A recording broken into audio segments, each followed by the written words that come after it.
ఎదుటి వాళ్ళ గురించి వచ్చిన మాటను బట్టి మనం పంచుకొని ఆనందపడితే మన బతుకు నలుగురిలో ఆరాటపడతాం. మనం ఏ కొలత కొలుస్తాం అదే కదా మనకు కొలవబడుతుంది. సాటి మనిషి విషయంలో ప్రేమ చూపినప్పుడు మనకు కూడా ఆ పరిస్థితే కదా ఎదురవుతుంది. అందుకే చాలా వరకు మనం ఎదుర్కొంటున్నటువంటి శాపాల్లో సాటి మనుషుల పట్ల మనం చేసినటువంటి పొరపాటు వ్యవహారాలు చాలా వరకు దేవుని బాధ పెట్టుంటాయి.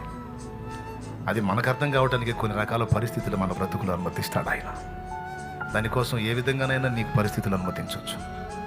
అందుకే ఆ శాపగ్రస్తమైన జీవితం నీకు రాకుండానట్లు, ఆశీర్వాద కారణంగా నీవు ఉండునట్లు, నీవేంటో నువ్వు గుర్తుపట్టి నీ ప్రభువేంటో తెలుసుకొని ఆయన మనసును సాధన చేసి సాటివారి పట్ల దేవుని ప్రేమను కనపరచు.